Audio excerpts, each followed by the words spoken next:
अस्सलाम वालेकुम नाज़रीन, मैं हूं ज़मीर हैदर और आप देख रहे हैं प्रोग्राम क्रॉस टॉक। नाज़रीन, आज ऑनरेबल जस्टिस याह्या अफरीदी साहब ने पाकिस्तान के सुप्रीम कोर्ट ऑफ पाकिस्तान के चीफ जस्टिस का हल्फ उठा लिया और अब देखना यह है कि क्या उम्मीदें हैं, क्या तवक्कुआत हैं। और यकीनन माशाल्लाह बहुत ज़बरदस्त जज रहे हैं और कानून को बहुत अच्छा समझते हैं। बहुत सारे इक़दामात अनाउंस कर दिए हैं और ख़ास तौर पर लाइव स्ट्रीमिंग, पहले सिर्फ कोर्ट नंबर 1 में लाइव स्ट्रीमिंग अलाउ थी, लेकिन अब ऑनरेबल जस्टिस याह्या अफरीदी साहब ने ज़राए के हवाले से पता लग रहा है कि तमाम जो कोर्ट रूम्स हैं उनमें लाइव स्ट्रीमिंग और इंटरनेशनली भी ओवरसीज़ पाकिस्तानी अगर कोई केस, उसका कोई केस है तो वो भी उसको वो लाइव देख सकेगा।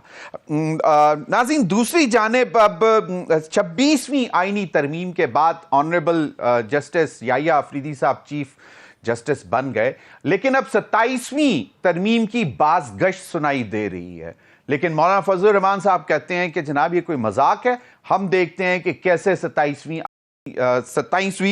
तरमीम लाई जाती है। और इसके साथ साथ नाज़रीन, पाकिस्तान का वर्ल्ड जस्टिस प्रोजेक्ट जो है वो रूल ऑफ लॉ इंडेक्स निकालते हैं हर साल, उसमें पाकिस्तान 142 कंट्रीज में से 129वें नंबर पर है और कहा यह जा रहा है कि it's the third worst country जो कि लॉ एंड ऑर्डर सिचुएशन के हवाले से सामने आ रही है। इन्हीं तमाम मामलात पर बात करेंगे। मेरे साथ मौजूद हैं कादिर खान मंदोखेल साहब, सीनियर रहनुमा पाकिस्तान पीपल्स पार्टी। बहुत बहुत शुक्रिया कादिर खान मंदोखेल साहब। हमें ज्वाइन करेंगे शौकत बसरा साहब, सीनियर रहनुमा पाकिस्तान तहरीक इंसाफ और senior journalist, analyst, host, anchor Gharida Farooqi साहब भी हमें ज्वाइन करेंगी। बहुत बहुत शुक्रिया कादिर खान मंदोखेल साहब। कादिर खान मंदोखेल साहब, अब वो हम आके चल के सुनवाएंगे भी कि क्या कहा राना सनाउल्लाह साहब ने और मौलाना फजलुर रहमान साहब उसके नतीजे में क्या कह रहे हैं। Honourable chief justice Yahya Afridi साहब ने आज बाकायदा हल्फ उठा लिया और कैसा देख रहे हैं आप डिस्पेंसेशन ऑफ लॉ और ख़ास तौर पर अब कॉन्स्टिट्यूशनल जो बेंचेस भी बन जाएंगे तो अब आम आदमी को यकीनन जब सुप्रीम कोर्ट में कुछ बेहतरी या चीज़ तब्दीली आती है तो उसका ट्रिकल डाउन इफेक्ट भी नज़र आता है। तो आपको ओवरऑल जुडिशरी में लग रहा है कि चीज़ें बेहतरी की तरफ चलेंगी? बहुत शुक्रिया ज़मीर हैदर साहब। मैं पर्सनली याह्या अफरीदी साहब के कोर्ट में कई मरतबा अपीयर हो चुका हूँ और बड़ा एक तहम्मुल वाला, बड़ा सुनने वाला, बहुत सारे जजेस ये होता ना कि वो जल्दी जल्दी वकीलों को सुनता नहीं है, ये बड़ा तामुल वाला, सुनने वाला बंदा है। और इसकी पहली ऑर्डर से जो कमेटी में जस्टिस मुनीब अख्तर साहब को और जस्टिस मंसूर अली शाह साहब को शामिल किया, तो इससे लग रहा है कि वो अपने ब्रदर जजेस को भी साथ लेके चलेंगे। लेकिन वो मुझे एक जुमला याद आ रहा है किसी उसका, लेकिन मुझे लग नहीं रहा कि जस्टिस मंसूर अली शाह साहब या मुनीब अख्तर साहब चलेंगे, क्योंकि इससे पहले जस्टिस मंसूर अली शाह साहब ने सदाकती ऑर्डिनेंस को ये कह के मुस्तरद किए कि इसको फुल कोर्ट के सामने लाओ, फिर जो फुल कोर्ट फैसला करेगा तब उसको करेंगे। और मैं इस कमेटी में शामिल नहीं होऊंगा जस्टिस मुनीब अख्तर को क्या आखिरी जो कल परसों जो उन्होंने खत लिखा और उस खत में ना उन्होंने सिर्फ बड़ी सख्त अल्फाज कही बल्कि गद्दारी के भी अल्फाज अदा किए चीफ जस्टिस के बारे में। अब अगर मैं या बसरा साहब या हमारे गरीदा फारूकी साहब कोई सारा अल्फाज के तो 2 मिनट में तूने अदालत का नोटिस पहुंच जाएगा। तो एक सीनियर तूने जज अपने चीफ जस्टिस, यानी उस दिन तो चीफ जस्टिस था, उसके बारे में जो खत लिखा वो इंतहाई तौहीन-आमीज़ है। लेकिन आज बाकायदा जो पहला ऑर्डर था कादिर खान मंदोखेल साहब, जो आज पहला और नोटिफिकेशन जो जारी हुआ वो तो यही था कि जो प्रैक्टिस एंड प्रोसीजर कमेटी है उसमें honourable chief justice Yahya Afridi साहब, मंसूर अली शाह साहब और मुनीब अख्तर साहब का नाम शामिल कर दिया है। तो वो प्रोबेबली मंसूर अली शाह साहब अब इस पर शायद राजी हो जाएंगे और यही बात की है जब मुनीब अख्तर का भी नाम आ गया। मेरी जुमला अगर पूरा सुन ले, मैंने यही कहा, आपका ध्यान कहीं और था मेरे ख्याल में, मैंने यही कहा कि जिस ऑर्डिनेंस के तहत ये कानून बना था और जिसके तहत ये कमेटी बनी थी, जिस कमेटी में मुनीब अख्तर साहब को निकाला गया, उन्होंने कहा कि इस ऑर्डिनेंस को मैं मानता ही नहीं हूं जब तक फुल कोर्ट इसके ऊपर फैसला नहीं करेगी। और फिर ये अचानक उम्रे पे जाना, उम्रा यकीनन ऐसा है कि वो आगे पीछे होता है, कोई जज हज का सीजन तो नहीं होता है कि फिक्स डेट होता है। और फिर उसके साथ साथ परसों वाले प्रोग्राम में भी शामिल नहीं था और आज वाले में भी शामिल नहीं था। कल ये तो कहेंगे कि मैं उम्रे पे चले गए, जस्टिस मुनीब अख्तर साहब भी शामिल नहीं थे। वैसे बिल्कुल कादिर खान मंदोखिल साहब, अब इतलात ये आ रही हैं कि शायद एक नया बिल पेश किया करने जा रहे हैं और वो मंगल को शायद आएगा और उसमें ये जो प्रैक्टिस एंड प्रोसीजर एक्ट है इसमें मजीद तरमीम करके इसको बाकायदा है, क्योंकि अभी तो ऑर्डिनेंस है, और दूसरा जजेस की, ऑनरेबल जजेस की तादाद के हवाले से भी कोई बिल आ रहा है कि उनको भी बढ़ाया जाएगा।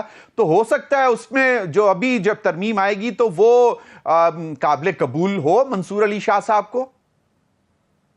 मेरा ख्याल में वो ज्यादा काबिल कबूल नहीं होगा।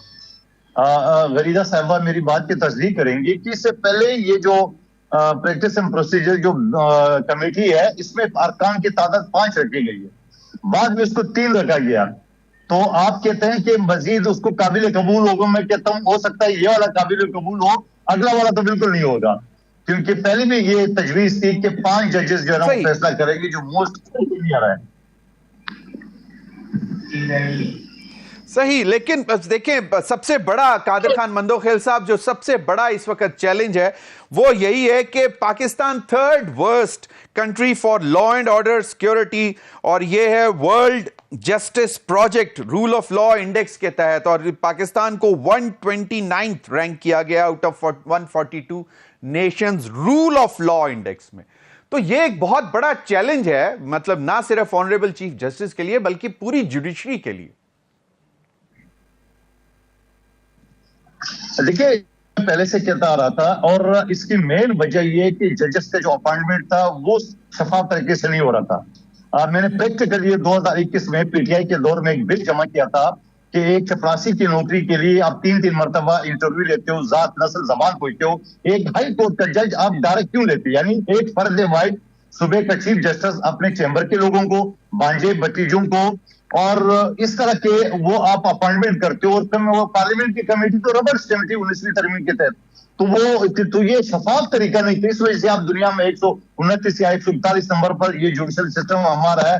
और मैं आपको दावे से कहूंगा आज भी लोअर जुडिशरी मजिस्ट्रेट से लेकर सेशन कोर्ट तक आज भी इंसाफ मिल रहा है, आज भी आपकी सुनाई हो जाती है, मगर उसके ऊपर हाई कोर्ट में अल्लाह माफी दे दे, मैं आपको 1000 मिसालें दे सकता हूं कि वो नहीं सुनते हैं। मुझे याद नहीं है, मुझे 30 साल हो गए प्रैक्टिस करते हुए सुप्रीम कोर्ट तक, कि एक भी सिविल सूट हाई कोर्ट में एविडेंस चलाओ, यानी हेयरिंग करते उसके बाद जाके रिटायर्ड जजों को या कमीशन जिसको वकील कहता है उसको अपॉइंट कर, यानी क्लाइंट को, यानी आम जो लोग सालीन है, पहले वकील को फीस देनी पड़ती है, उसके बाद जाके पर एविडेंस जो है ना वो 5-10 हजार रुपए वो एविडेंस के लिए, यानी जो कमिश्नर अपॉइंट होता है उसको देता है। तो मैं ये समझ रहा हूँ, मैं आपको एक और मिसाल दूं, मैंने एक सिविल सूट दाखिल किया और उस जब नोटिस हुआ, नोटिस के बाद 4 साल 4 महीने बाद जब बारी आई तो मेरा वकील 5 मिनट इधर उधर हो गया दूसरे केस में, तो वो डिसमिस कर दिया उन्होंने।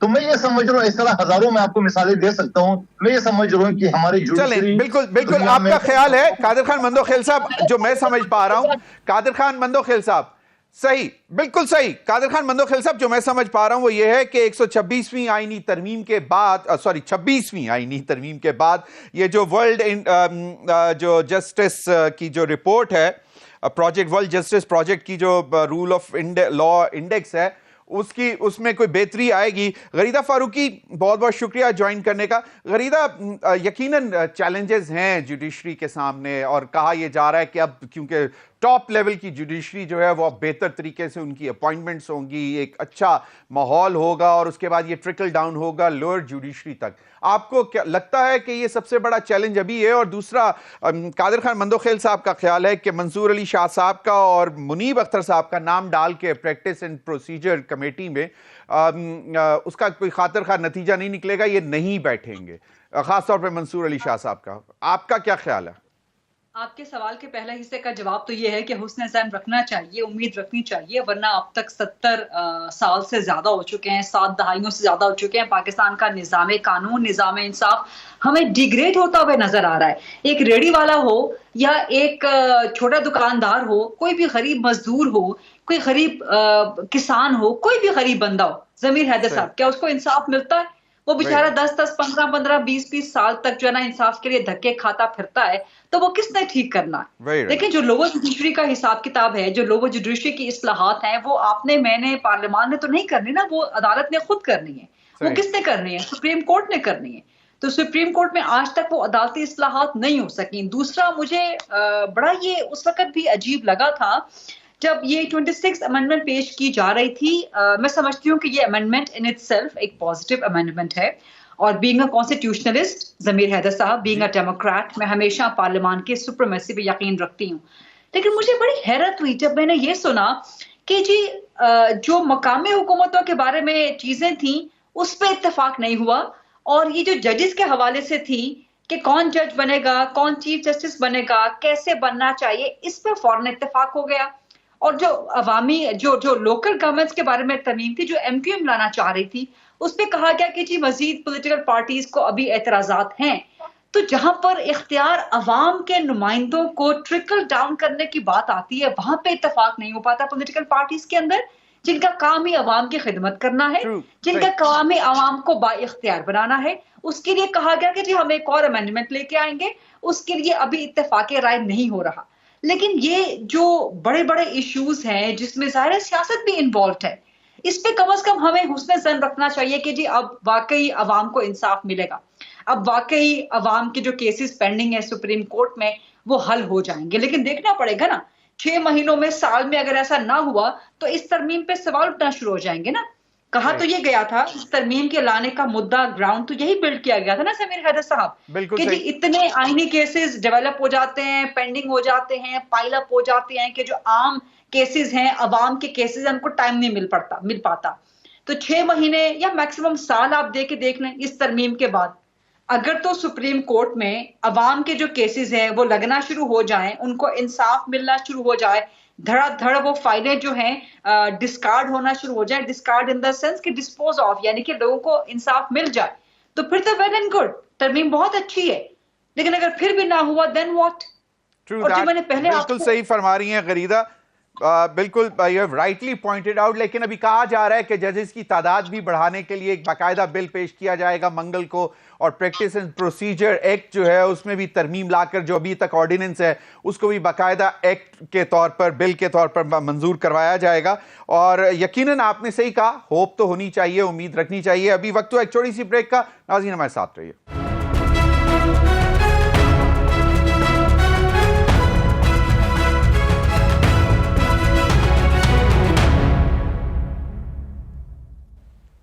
वेलकम बैक नाज़रीन।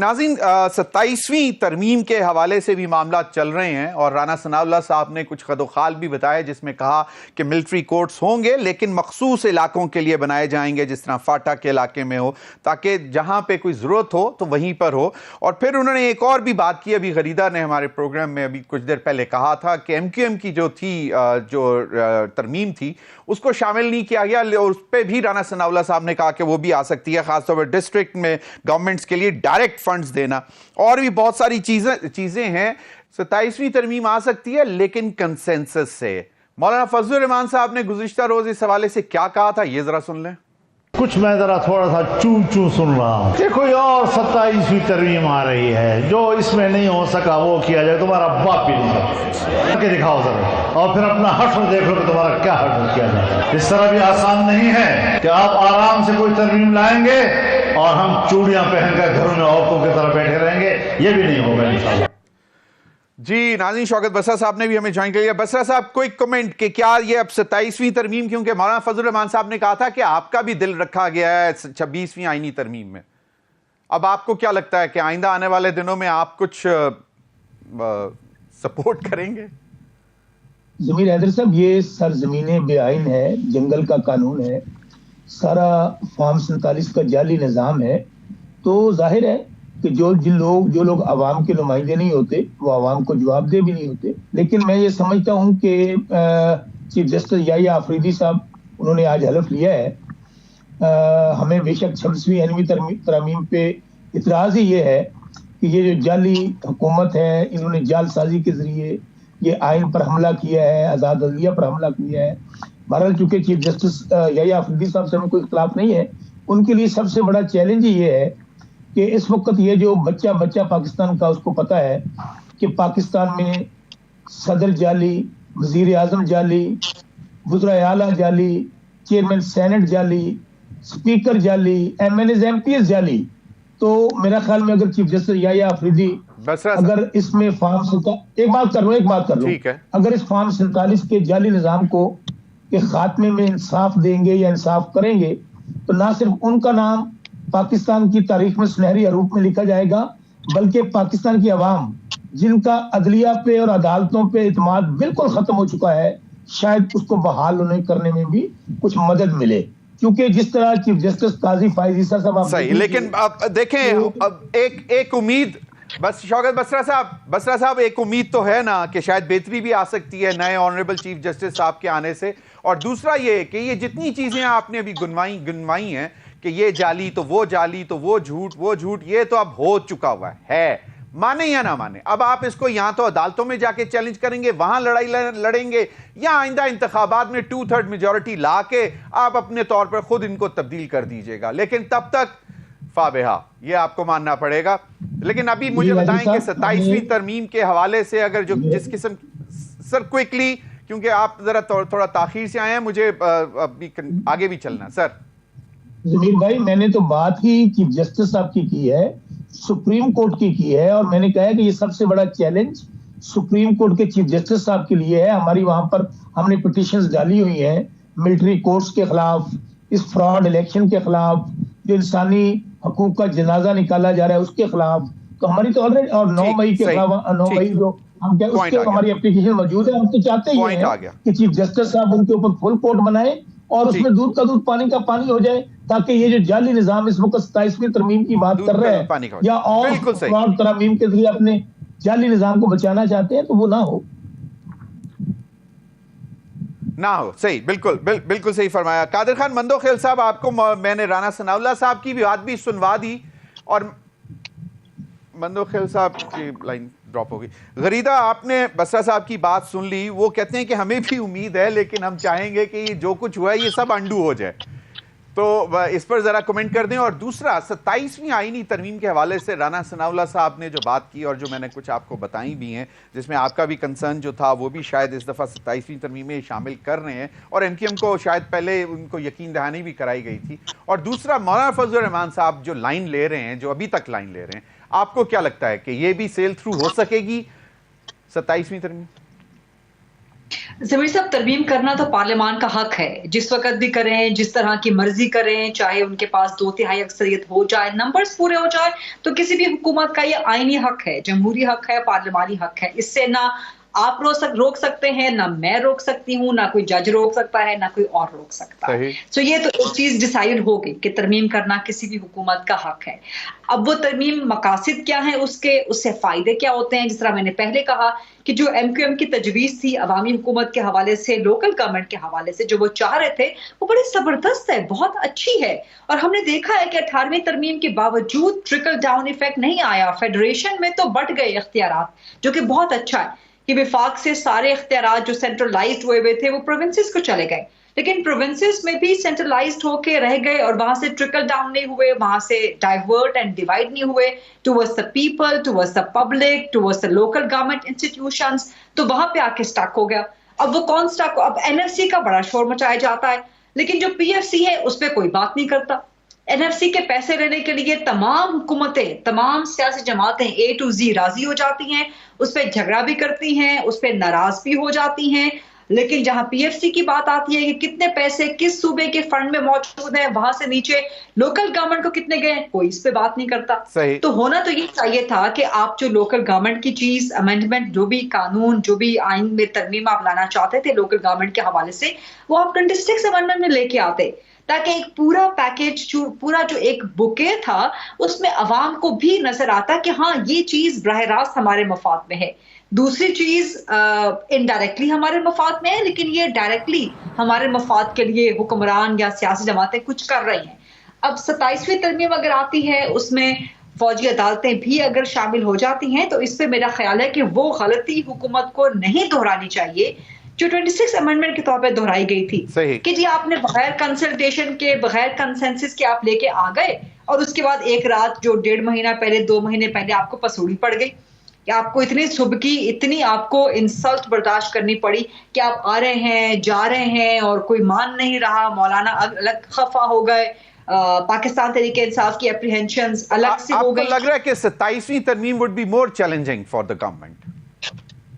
I have no idea what are the ingredients, what are the contents. थोड़ा सा लिस्ट किया है, राना सनाउल्लाह साहब ने कुछ उसके खदोखाल बताए हैं, जिसमें मिलिट्री कोर्ट्स का जिक्र किया, MQM की जो पिटीशन है इसका जिक्र किया, और भी कुछ एक दो चीजें हैं। लेकिन आप मतलब आपको लगता है कि मौलाना फजलुर रहमान जितने गुस्से में अब बोल रहे हैं, जितना पहले बोल रहे थे 26वीं आईनी तरमीम से, तो वो फिर उसी तरह मतलब जरा राम हो जाएंगे, ठंडे हो जाएंगे? जमीर साहब, जब 26वीं तरमीम आने लगी थी, मेरा ख्याल है कि आप ही का प्रोग्राम था, बड़ा जबरदस्त प्रोग्राम था आपका, उसमें मैंने गुजारिश की थी कि मौलाना मान जाएंगे अल्टीमेटली, और वही हुआ, अल्टीमेटली मौलाना मान गए। तो 27वीं आ जाए, 28वीं आ जाए, 127वीं आ जाए, मौलाना फजलुर रहमान साहब बिला आखिर मान जाएंगे। कादिर खान मंदोखेल साहब, सही सही सही, कादिर खान मंदोखेल साहब, मौलाना फजलुर रहमान साहब सख्त मुखालिफ, राना सनाउल्लाह साहब ने कुछ खदोखाल बताए जिसमें मिलिट्री कोर्ट्स का भी जिक्र किया, लेकिन उन्होंने कहा कि वो मखसूस इलाकों के लिए होनी चाहिए और उन्हीं के लिए होगी, और वो किसी लीडर के खिलाफ नहीं होगी, सिविलियंस के खिलाफ नहीं होगी। और फिर उन्होंने ये भी कहा MQM की जो थी तरमीम जिसमें डिस्ट्रिक्ट गवर्नमेंट्स को डायरेक्ट फंड्स जाने चाहिए, तो आपका क्या ख्याल है? लेकिन मौलाना फजलुर रहमान साहब ने तो आउटराइटली कह दिया कि हम सुन रहे हैं कोई 27वीं तरमीम की बात चल रही है, लेकिन ये अब नहीं होने देंगे हम। कादिर खान मंदोखेल साहब, देखिए ज़मीर हुसैन साहब, आप MQM की बात करें, ये मखबरों का टोला है, और ये जिस रास्ते से आया है, इनकी अपनी वीडियो लीक हो गई है गवर्नर सिंध की और मुस्तफ़ा कमाल साहब की, कि हम किस जाली तरीके से आए, वो तो उसकी बात। अब बात ये कि वो कहता है बल्दियाती निज़ाम इस वक्त कंप्लीट पूरा सिंध में पीपल्स पार्टी के पास है, ठीक है। अब जब कंप्लीट उनके पास है तो इख्तियारात वो किसके लिए मांग रहे हैं? अपना तो उनका एक काउंसलर भी नहीं है, न एक यूसी नाजिम है, साथ साथ वो ये मुतालबा कर रहे हैं कि वफाक डायरेक्ट बल्दियाती अदारों को फंड दे। तो ये सुबह फिर किस खेत की मूली हो जाती है? तो ये बचकाना, ये साजिशाना, और ये इसी तरह आपस में कौमों को लड़वाने वाला जो फार्मूला है वो कभी कबूल नहीं होगा। न कभी पीपल्स पार्टी, मैं बगैर पूछे आपको बता रहा हूं, पीपल्स पार्टी एक्सेप्ट नहीं करेगी। इस वजह से आप मुझे बताओ, कॉमन सेंस की बात है, चलो ले ले, हमारा सूबा छोड़िए, बलूचिस्तान छोड़िए, पंजाब का या खैबर पख्तूनख्वा के सूबे को किसी डायरेक्ट किसी यूसी चेयरमैन को वफाक फंड करेगा तो सूबे की क्या हैसियत रह जाएगी? तो ये तो आप जहन से निकाल दे, कुछ नहीं होने वाला है, ना इसको पीपल्स पार्टी बल्कि कोई पार्टी एक्सेप्ट नहीं करेगी। नंबर एक बात। दूसरी बात ये कि नहीं, लेकिन कादिर खान मंदोखेल साहब, अगर MQM को इसी बात पे मनाया गया था 26वीं आईनी तरमीम के लिए कि आपकी तरमीम जो है वो अगली आईनी तरमीम में शामिल करेंगे, तो फिर आपको नहीं लगता कि PMLN जो है वो जरा थोड़ी सी मतलब परेशान हो जाएगी? अच्छा, अगर MQM को ना मनाते फिर क्या करते वो? और फिर भी वोट डालते, वो जो उनको हुक्म मिला है जिस चैनल से वो है वो तो डालना ही था वोट उन्होंने। आप छोड़े ना MQM चमकेंगे, हम पिछले 35 साल से उनको भुगत रहे, इनकी कत्ल गारत की और इनकी लाशों की सियासत और अब तो ये हुआ मेरे हल्के में मुस्तफ़ा कमाल साहब को जिस तरह मुखबर खास को लिया है। अब एक वहां स्कीम में मंजूर करता हूं, आगे से इनके लोग खड़े हो जाते, जी मुस्तफ़ा कमाल का शुक्रिया, इतने झूठे फरीबी। कल मैं जा रहा हूं पठान कॉलोनी में, जिस वाटर स्कीम का मैंने मंजूरी ली है उस पे जाके अपनी तख्ती लगा के लोग कर रहे हैं, तो ये झूठे लोग हैं, ये फरीबी लोग हैं, ये जिस चैनल से आए उसी तनख्वाह पे काम करेंगे, इनको कुछ नहीं मिलने वाला।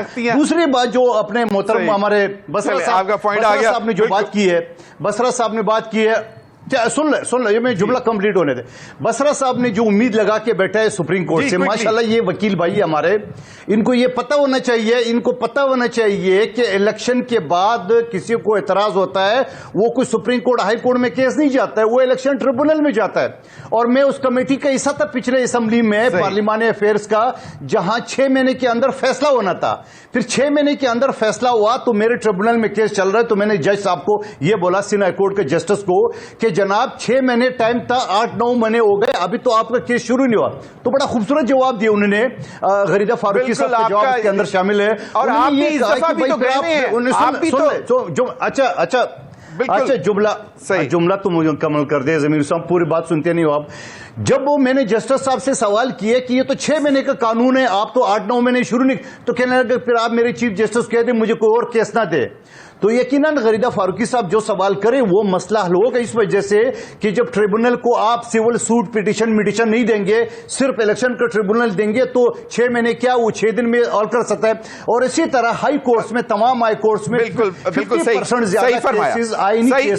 फरमाया के तहत चलते हैं।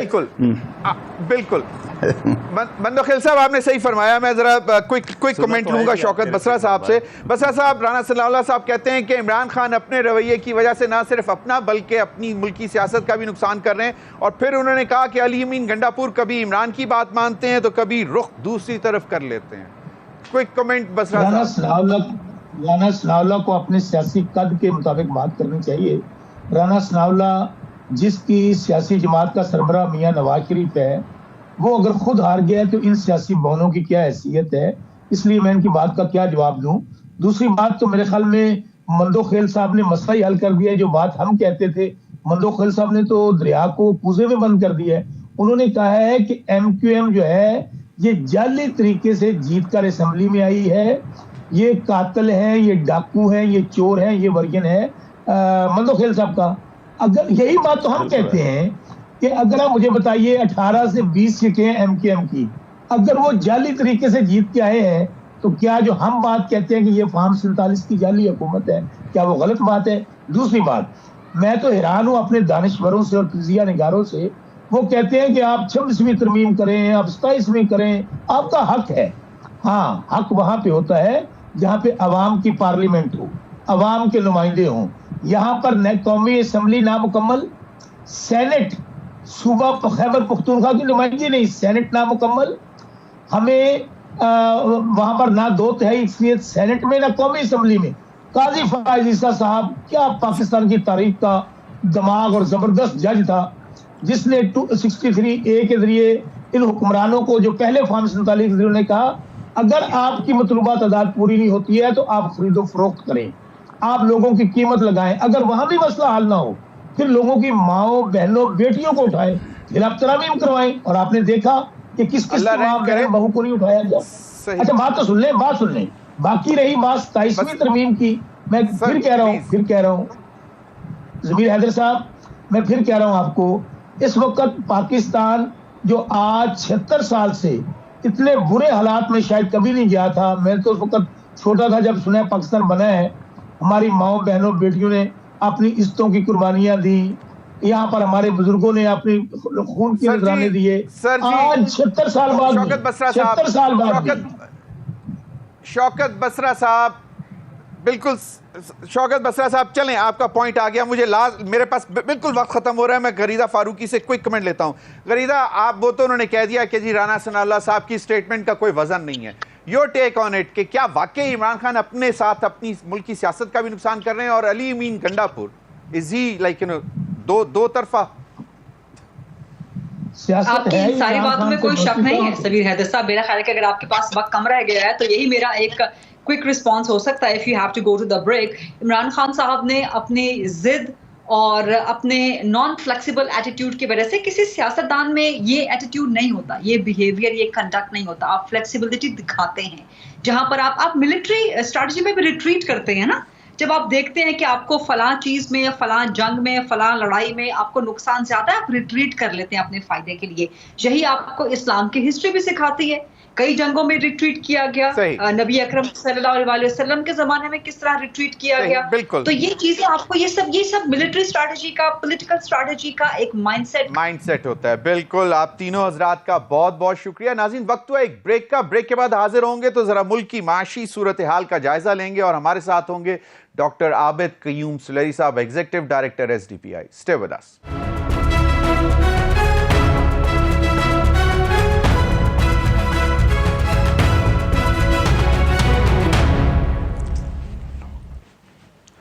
वेलकम बैक नाज़रीन। हमें ज्वाइन किया डॉक्टर आबिद क़य्यूम सुलेरी साहब, executive director sustainable development policy institute और माहिर मौशियात हैं। बहुत बहुत शुक्रिया डॉक्टर साहब।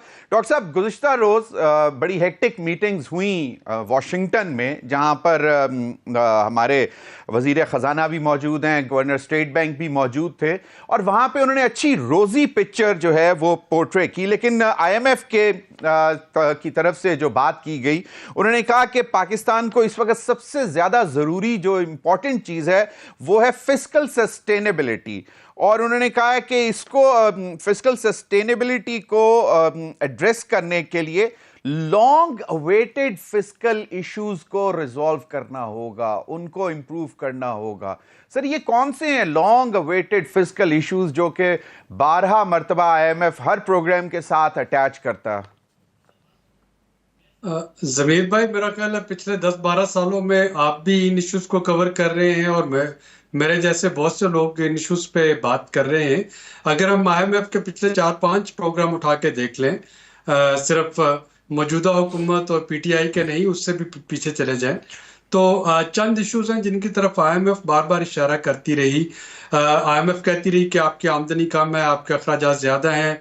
IMF कहती है कि आप टैक्स जो हैं वो सिर्फ सैलरीड क्लास से और इंडस्ट्री से लेते हैं, सर्विसेज और एग्रीकल्चर सेक्टर जो है उससे आप टैक्स नहीं लेते। IMF कहती है कि आप नॉन टारगेटेड सब्सिडीज देते हैं जबकि आपके पास रिसोर्सेज नहीं है, और अगर आप कर्जे लेके या बैंक बोरिंग करके नॉन टारगेटेड सब्सिडीज देंगे तो ये मईशत के लिए खतरनाक होगा।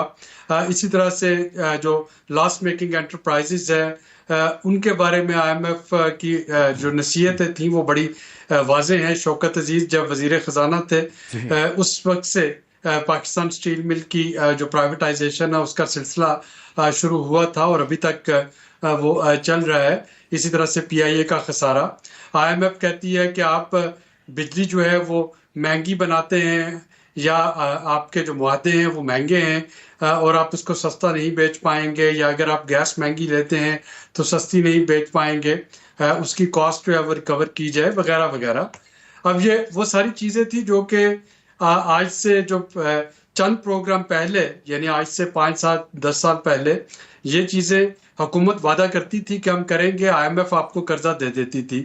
चूँकि रिलेशनशिप जो है वो ट्रांजैक्शनल बन गया कि एक का ट्रांच ली और उसके बाद IMF का प्रोग्राम सस्पेंड हो गया। ये हमने PTI दौर में भी देखा, यही चीज़ हमने PDM जो पहले हुकूमत आई थी कोलिशन की उसमें भी देखा। तो अब IMF आपसे ये कहता है कि पहले आप ये सारी चीज़ें जो हैं इन पे अमल करें और उसके बाद आपको अगली ट्रांच जो है वो हम डिलीवर करेंगे। जाहिर है कि जिन चीज़ों पे IMF अमल करने के लिए कह रहा है वो अवाम के लिए तो मुश्किल है ही है उसके नतीजे में, लेकिन उसके नतीजे में हुकूमत के लिए भी, जो कि एक सियासी हुकूमत है, जाहिर है कि उसको अपनी कॉन्स्टिट्यूंसी में जाना है, अपने वोटर्स के पास जाना है, तो उसके लिए भी ये मुश्किल अमर है। तो IMF बार बार आपको याद दिला रहा है कि जी ठीक है, आपने एक स्टैंड बाय एग्रीमेंट कर लिया, उसके नतीजे में चीज़ें जो हैं वो बेहतरी की तरफ चल निकली। यानी अगर आज से 1.5 साल पहले हम देखें जबकि पाकिस्तान डिफ़ॉल्ट के दाने पे था, तो अल्हम्दुलिल्लाह आज हालात बहुत बेहतर हैं। उसमें SIFC का रोल भी है, स्पेशली डॉलर की परवाज जो थी उसको रोकने में।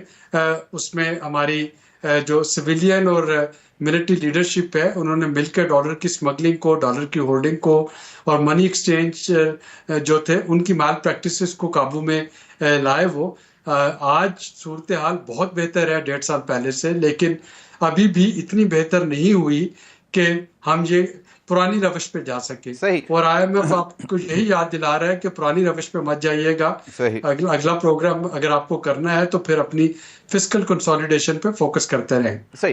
डॉक्टर साहब, आपने कहा कि शायद जितने सख्त रिफॉर्म्स हैं उनसे हुकूमत को भी परेशानी होगी क्योंकि उनकी एक कॉन्स्टिट्यूएंसी है। फिर आपने ये भी कहा कि अवाम को भी थोड़ी सी परेशानी उठानी पड़ेगी।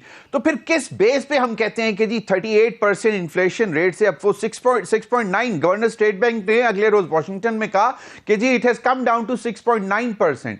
लेकिन आप जब मार्केट या मतलब आम आदमी से मिलते हैं तो वो कहते हैं कि जी ये तो हमें पता नहीं, समझ नहीं आती।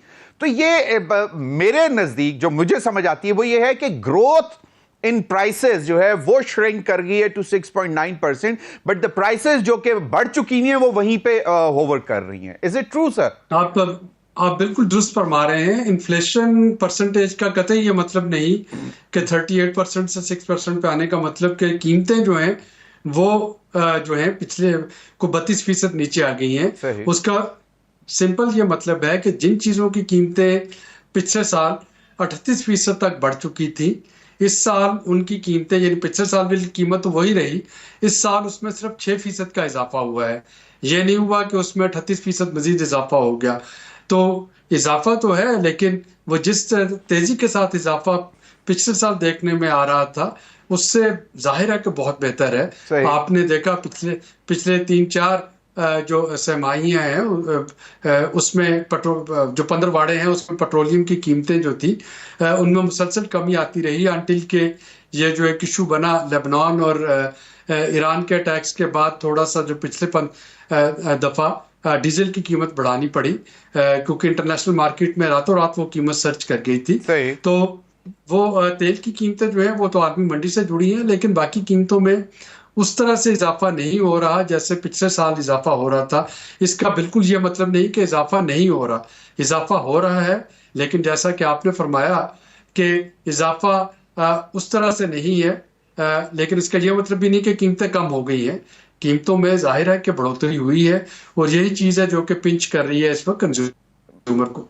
बिल्कुल सही। अब ये आपने जिस तरफ इशारा किया कि मतलब पेट्रोलियम प्राइसेस जो हैं वो बहुत मेजर रोल कंट्रीब्यूट करती हैं आपके रेट ऑफ इन्फ्लेशन में और आपकी बेसिकली पॉकेट पे, आम आदमी की पॉकेट पे, और वो बास्केट जो कि बेसिकली जिसको अशिया खोरोनोश कहते हैं उस बास्केट पे।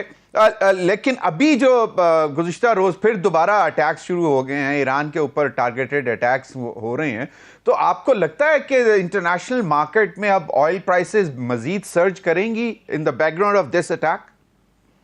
मेरा ख्याल है कि अमेरिकन इलेक्शन जो कि अगले हफ्ते हैं और उसके बाद वहां पे एक गवर्नमेंट आने तक अमेरिका नहीं चाहेगा कि इसराइल ईरान की तेल की तनसीबात पे हमला करे।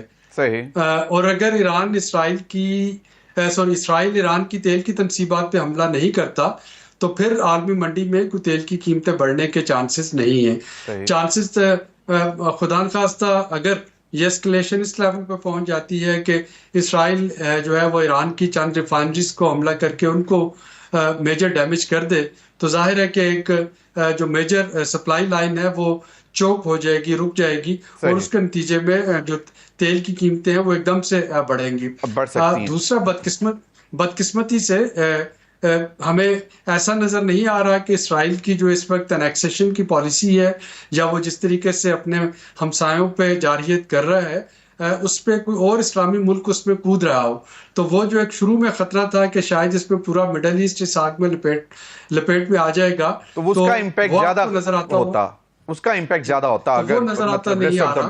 तो सऊदीया, यूएई, कतर, ये वो, तो ये फिलहाल इनके सिग्नल यही है कि ये कंडेमनेशन वर्बल तो कर देते हैं लेकिन कोई अमली इकदाम ऐसा नहीं उठाएंगे जिसपे कि तेल की कीमतों में मजीद इजाफा हो, जो कि इनडायरेक्टली पाकिस्तान के लिए खुशाइंद है, पाकिस्तान जैसी मईशतों के लिए, अगर हम सिर्फ एनर्जी प्राइसेस को देखें तो। बिल्कुल। अब सर आपने एनर्जी का नाम लिया और एनर्जी सेक्टर में आईपीपीज का बड़ा इंपॉर्टेंट रोल है। ये the day before yesterday we were again celebrating कि हमने कुछ आईपीपीज के साथ कॉन्ट्रैक्ट्स जो हैं रिवाइज कर लिए हैं एंड डाउनवर्ड रिवीजन हुई है। जो उनके साथ पावर परचेज एग्रीमेंट था एक, और दूसरे कुछ आईपीपीज क्लोज हो गए। तो सर ये आने वाले दिनों में आपको लगता है कि this would have a good impact on the local industry? ये कुछ ना कुछ इम्पैक्ट इसका यकीनन आएगा, क्योंकि जाहिर है कि सार्फिन अपने बिल्स में वो जो कैपेसिटी पेमेंट चार्जेस है वो पे कर रहे थे। शायद बहुत ज्यादा इम्पैक्ट इसलिए नहीं आ पाएगा कि इनमें से अक्सर वो आईपीपीज हैं जिनकी मुद्दत जो थी वो ऑलरेडी को 10-10, 15-15 साल पूरे किए बैठे हैं। जिसका मतलब है कि उनकी तरफ जो अगर हम फ्रंट लोडिंग की तरफ देखें तो आईपीपीज जब लगते हैं तो पहले 5 साल में वो अपना मेजर प्रॉफिट जो है वो वापस हासिल करने की कोशिश करते हैं, जो कॉस्ट ऑफ इंस्टॉलेशन है। असल जो इम्पैक्ट आएगा वो है जो कि 2013 के बाद जो आईपीपीज लगे हैं, जिनको कि अभी 10 साल हुए हैं, उनके साथ जब निगोशिएशन हमारे सक्सेसफुल होंगे, खा वो चाइनीज हैं या वो डोमेस्टिक हैं, तो वहां पे आपको एक इम्पैक्ट जो है वो मेजर नजर आएगा। अभी भी इम्पैक्ट तो है, लेकिन शायद उतना बड़ा इम्पैक्ट नहीं जितना कि हम देखना चाह रहे हैं। और दूसरा, इसमें जो ट्रांसमिशन और डिस्ट्रीब्यूशन लॉसेज हैं वो अपनी जगह कायम है। तो एक तरफ तो हमें कैपेसिटी पेमेंट चार्जेस मार रहे हैं, दूसरी तरफ ट्रांसमिशन और डिस्ट्रीब्यूशन लॉसेस भी उसकी जो कीमत है वो भी कंज्यूमर की जेब से जा रही है। भूल गए आप, एक चीज है चोरी, जो चोरी भी होती है। मैं वही कहना चाह रहा हूँ, ट्रांसमिशन और डिस्ट्रीब्यूशन लॉसेस का जब मैं नाम ले रहा हूँ तो उसमें चोरी भी शामिल होती है, वो डिस्ट्रीब्यूशन लॉसेस आपके। सही। तो अच्छा डॉक्टर साहब, अब आपने पहले बात की कि जी we try to privatise steel mills. एक बहुत पॉपुलर एक सेंटिमेंट है लोगों का कि यार ये जो लॉस मेकिंग एंटरप्राइजेज हैं ये 1 रुपए में भी बिकती है तो बेच दो, एटलीस्ट जो आपने कल इनके ऊपर हजारों अरब रुपए दोबारा खर्च करने हैं तो वो तो रुक जाएगा। तो हम इसमें इतना स्लो क्यों हैं? मतलब PIA was one of its, Pakistan steel mill, और इसके अलावा बहुत सारी मतलब एनर्जी सेक्टर में लेस्कोज हैं, डिस्कोज हैं, और बहुत सी स्टेट ओन्ड एंटरप्राइजेज हैं लॉस मेकिंग। शाह जी, उसमें जो इशू है कि आप देखिए कि हर सियासी जमात ने, जो भी इस वक्त पार्लियामेंट में मौजूद हैं, उन्होंने अपने जब वो दौरे इक़्तिदार में थे तो ये प्राइवेटाइजेशन करने की कोशिश की, और हर सियासी जमात ने जब वो हिज़्ब इख्तिलाफ में होती है तो इस प्राइवेटाइजेशन की मुखालफत करती है। सही। और ये बदकिस्मती से एक वो इशू इतना पोलिटिसाइज हो गया है कि उसको अब प्राइवेटाइज करते वक्त भी जो ही फौरी तौर पे आवाज आती है कि इस पे एहतजाज होगा या हम इस पे नहीं करने देंगे या ओवर माय डेड बॉडी, तो इन्वेस्टर जो है, कोई भी इंटरनेशनल इन्वेस्टर तो इस तरह के हालात में आके, यानी एक पहले से ही चीजें जो है वो नुकसान में है।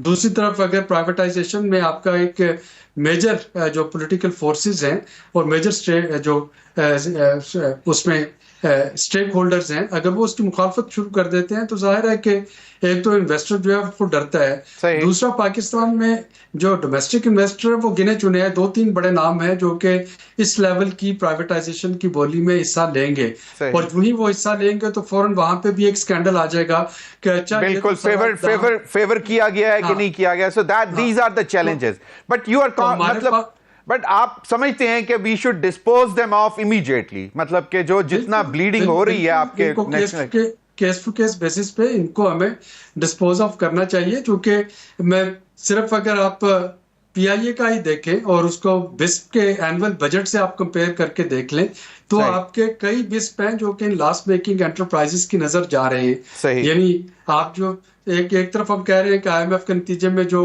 प्रॉब्लम्स आएंगी वहां पे सिर्फ टारगेटेड सब्सिडी दे सकते हैं, टारगेटेड सब्सिडी सोशल प्रोटेक्शन में दे सकते हैं।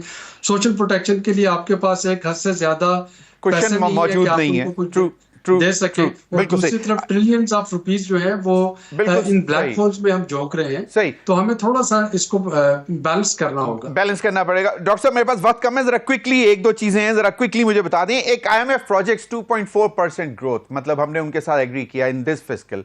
Do you see that happening अभी जो इस वक्त जो इकोनॉमिक एनवायरनमेंट आपको नजर आ रही है?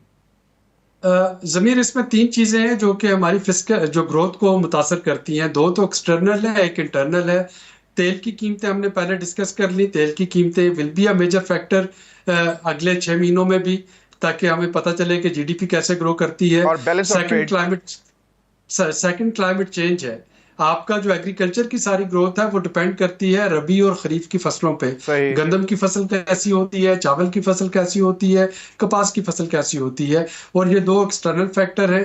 और तीसरा जो हमारा इंपॉर्टेंट फैक्टर है वो है जो इस वक्त हम देखते हैं कि इस्लामाबाद हर तीसरे दिन कंटेनर्स के नरगे में आ जाता है, खा वो क्रिकेट टीम की वजह से आए, खा वो हाई लेवल विजिट पे आए, खा वो लॉ एंड ऑर्डर इशू या किसी सियासी मुजाहरे की वजह से आए। सही। ये दारुल हुकूमत का इतना ज्यादा वहां पे डिस्ट्रप्शन रहना, इंटरनेट की डिस्ट्रप्शन, फोन की डिस्ट्रप्शन, ये बिल्कुल भी दुरुस्त सिग्नल नहीं है सर्विसेज सेक्टर में या इन्वेस्टर के लिए। अच्छा, और ये 3 चीजें हैं जो कि हमारी जीडीपी को इम्पैक्ट करेंगे। So, but you see, by and large, this would be achievable. Yes or no? देखिए, अगर क्लाइमेट चेंज इम्पैक्ट नहीं करती तो एग्रीकल्चर इंशाल्लाह Can be a major growth आपको मिल contributor. जाएगी। ठीक। हाँ, ठीक। अगर एनर्जी की प्राइसेस को बहुत ज्यादा ऊपर नहीं जाती तो आपका जो Industry. मैन्युफैक्चरिंग सेक्टर है माशाल्लाह वो ठीक चलेगा। और सही। सर्विसेज सेक्टर के लिए इंटरनेट और फोन की सहूलतें होना बहुत जरूरी है। अच्छा सर, एक तो ये कि prime minister congratulates nation on stock exchange historic 137% growth, एक दिन में 89,000 पॉइंट से ऊपर चला गया इंडेक्स। एक तो ये मुझे बताएं कि this really shows the investors confidence. देखिए, ये शो करता है कि आपके पास इस वक्त इन्वेस्टमेंट की अपॉर्चुनिटी सिर्फ स्टॉक एक्सचेंज में रह गई। पहले होता था डॉलर खरीद लिए लोगों ने या लोगों ने रियल एस्टेट पे इन्वेस्ट कर दिया। अब चूंकि उन दोनों डॉलर जो है उसकी होल्डिंग जो है मुश्किल बना दी गई हो गई, बहुत अच्छी बात है। रियल एस्टेट जो है उनको टैक्सेशन का डर पड़ गया, तो अब आपके पास स्टॉक एक्सचेंज रह गया है। तो पूरी दुनिया में जो इंटरेस्ट रेट नीचे आता है, जैसा कि पाकिस्तान में भी आ रहा है, तो स्टॉक एक्सचेंज में एक्टिविटी बढ़ती है, क्योंकि उसके बाद इन्वेस्टर के पास कोई और ऑप्शन नहीं है कि वो अपनी इन्वेस्टमेंट कहाँ पे इन्वेस्ट करे। तो it's a good sign. It's a good sign, plus एक मैसेज भी है कि we should improve other sectors as well, जहां पे फॉरेन इन्वेस्टर भी आए और लोकल इन्वेस्टर भी कॉन्फिडेंस में जाए। बहुत बहुत शुक्रिया डॉक्टर आबिद करीम सुलेरी साहब आपके वक्त का। नाज़रीन, अब तक के लिए इतना ही, इजाजत दीजिए, अल्लाह हाफिज।